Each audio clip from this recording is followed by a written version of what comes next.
the best way to get what you want is by deserving it. Welcome to Show Our Thoughts. And today we want to talk about the law of attraction. And I know that the law of attraction is very well known, but I find that most videos and books cover it on a surface level and don't really apply to the real world. I most only talk about the mindsets and everything. I mean, I get it. It is important. But guys, to be honest, your mindset doesn't matter until you put in the work and the reps. You can read as many books as you want, watch as many YouTube videos as you want about fitness, but if you don't take action by going to the gym and eating healthy, nothing will change about your physique.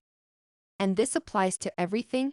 What I'm about to tell you here is very powerful, but only if you put in the work. But if you do so, it pays off big time. Whether it's work, career, or relationships, and you get what you want by not focusing on what you want, and by doing so, you differentiate yourself from the 90% of people immediately, because the others are selfish, only thinking about what they want without considering what the world needs. But guys, the world does not care about what you want, it only cares about what you have to offer. Business partners care about how you can make the money. Potential life partners care about whether you can make their lives better. They do not care about how hard you work, whether you're a nice guy, and especially not your selfish needs and wants, because the thing is, they care about their selfish needs and wants at the moment. You become the person who gives them access to this. You become valuable, and you, my friend, become the prize. And you stop chasing and start attracting the right opportunities and people into your life. And if you consistently put this into practice, you'd be so surprised how far you get ahead of your competition. But here's the thing: for this to work, you first have to stop being selfish and start to think deeply about the world. And two conditions must be met for this to work. First of all, actually become valuable to what it is that you want to attract. And secondly, be perceived as valuable. Let's talk business. Let's say you're a student at university and you want to learn your first job at the prestigious firm. This is what most would do. They would send hundreds of applications, and as a result, they may get some interview invitations. They may do some quick interview and prepare answers to common questions, and they often go in the interview viewing the company as the prize, and that they would be so fortunate if they get the job. And with this attitude, they go into the interview saying something like, "Thank you so much for giving me the chance to prove myself. And I promise if I get a job, I will not let you down." And let's be honest, guys. What does this sound like? This guy is chasing, not attracting. Let me show you a smarter way of handling this. Let's say there's another guy and he goes about it differently.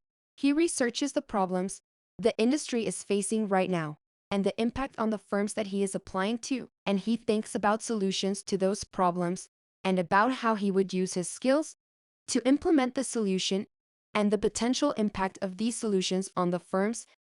And he now does the following. Rather than sending hundreds of applications, he attends a career fair of which he knows that many of the firms that he is interested in are attending.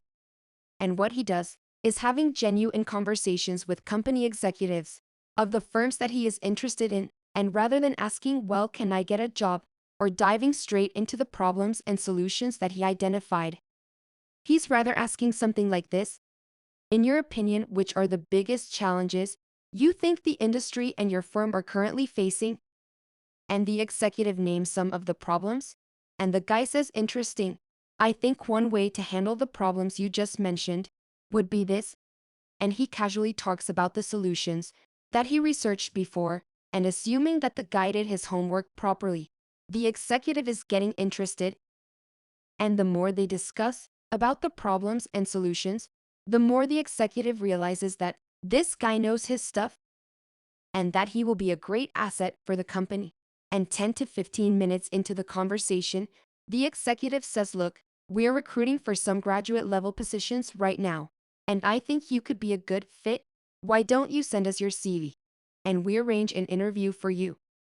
And rather than saying, "Of course I'm sending my CV straight away and I will be so honored to be interviewed by you," he says something like, "Sure, why not? I'm sending my CV over sometime this week, and let's find out whether we are a good match." 2 weeks later, he's been invited to the interview, meeting some other executives. and one of them asked him, "Why did you apply and why do you want to work for our company?" And he said, "I applied because the mister from your company asked me to do so. And he said that I could be a good fit. And this is also why I'm here today. I want to find out whether your firm is also a good match for me and whether I want to join the team." And this, guys, changes the entire game. He made the firm come to him, and he made himself the prize. He's now asking the firm, "Well, what do you have to offer?" Leaving him in a strong negotiation position, making the firm chase him. But in order to be in a position to do this, you actually must first become valuable. And secondly, be perceived as valuable.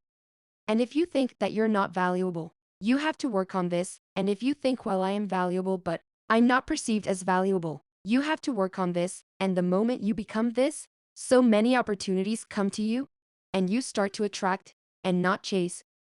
And this one example works in many fields, no matter whether business or relationships. And if you do this on a consistent basis in every field, you get so much ahead of your competition.